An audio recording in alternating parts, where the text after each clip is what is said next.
it's really around electrifying everything, really like gas in people's homes. Any appliance that you're putting into your home in the next 5 to 10 years really must be electric. Any home you build has to be electric. You can't be putting gas into it. I'm really excited to see that kind of installed base start to shift over towards being increasingly electric. And I think we're going to see so many benefits from that.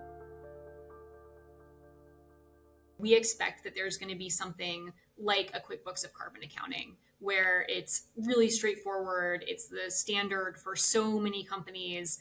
They're using it as a day-to-day part of their job that they don't even think about.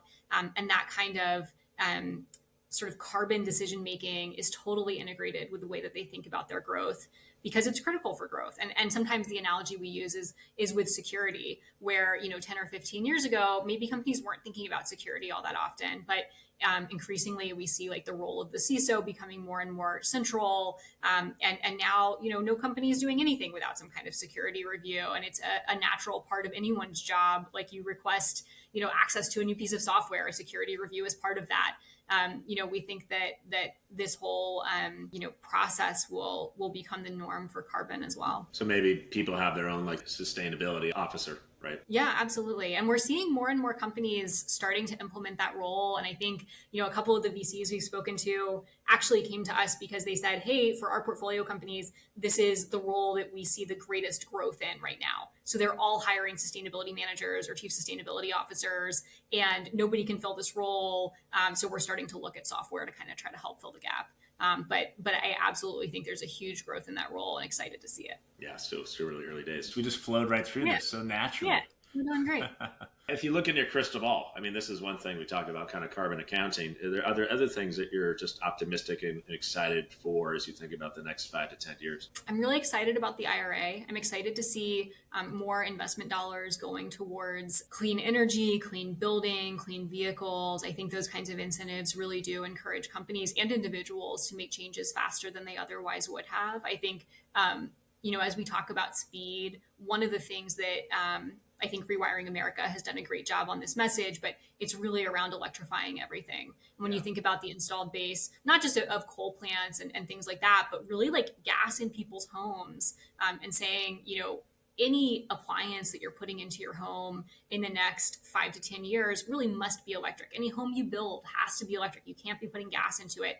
And so I think, I'm really excited to see that kind of installed base start to shift over towards being increasingly electric. And I think we're going to see so many benefits from that. Like, not just in terms of their carbon use, but just in terms of efficiency overall. Like electrical appliances are so incredibly efficient. I think the statistic, and I'm probably going to get this wrong, but I think the statistic is that an electric vehicle loses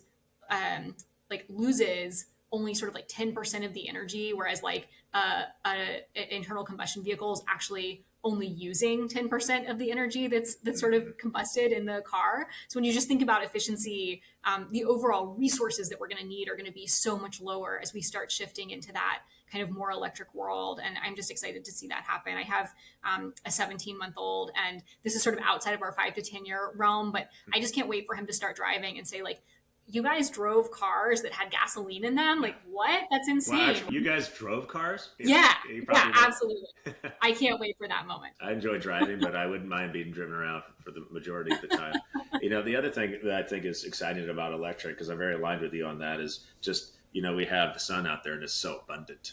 And so it's about, I felt this, even since my 20s, I just kept thinking, like, who's going to be the Einstein of our time that helps us to harness energy better? Right. And I think I think the planet will clean up a lot more with electric. And I just think we just haven't figured that out yet. Right. Really how to do that in a really efficient way. But there's so much money behind it. I think Elon Musk is doing a lot there. There's a lot of people that are pioneering. What are some actions for anyone watching? Like, what are some things that you hope people can kind of take away? Yeah, of course. So, the first thing I'll say, because this is the work that I do with Sustain.life, is look for ways to advocate with organizations that have a little bit more scale and a little bit more leverage. And so that might mean your workplace, it could be your child's school, your town, your book club, your bowling league. Basically, go anywhere where you have a little bit more leverage and a little bit more scale beyond just your own home, and see if you can encourage some degree of change in that kind of broader sphere. And obviously that's something that, relates to the work that we do at Sustain Life, and where we think that there's a lot that individuals can do, but also we really want to see change coming from larger organizations. But then as you get to kind of like personal stuff, as we just talked about, electrify everything, any kind of appliance, any car, any major expense, right? Like if it's over, I don't know, $100, make sure that it's something that is sustainable, that it's going to last, that you have a plan for it to last, and that hopefully it's electric.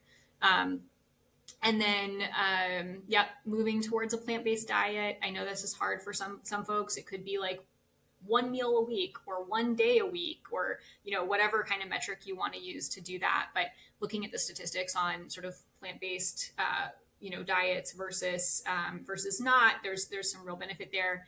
And then lastly, and this I think is going to be near and dear to your heart, Nick, from what you've done at OfferUp, is just remembering, like the recycle symbol, which everyone calls the recycle symbol, and they kind of, you show them, like, that triangle, and they're all like, yeah, the recycle symbol.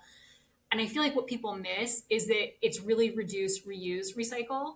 And so like the first thing you have to do is just reduce what you're using, use less, and then reuse, find it a new home, repair it, find a new use for it.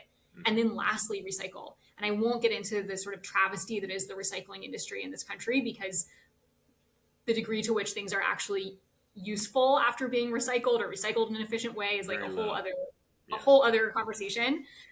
But if you can sort of just think about like those other 2 points of the triangle first, and do them in order, right? Reduce first, and then reuse, then recycle.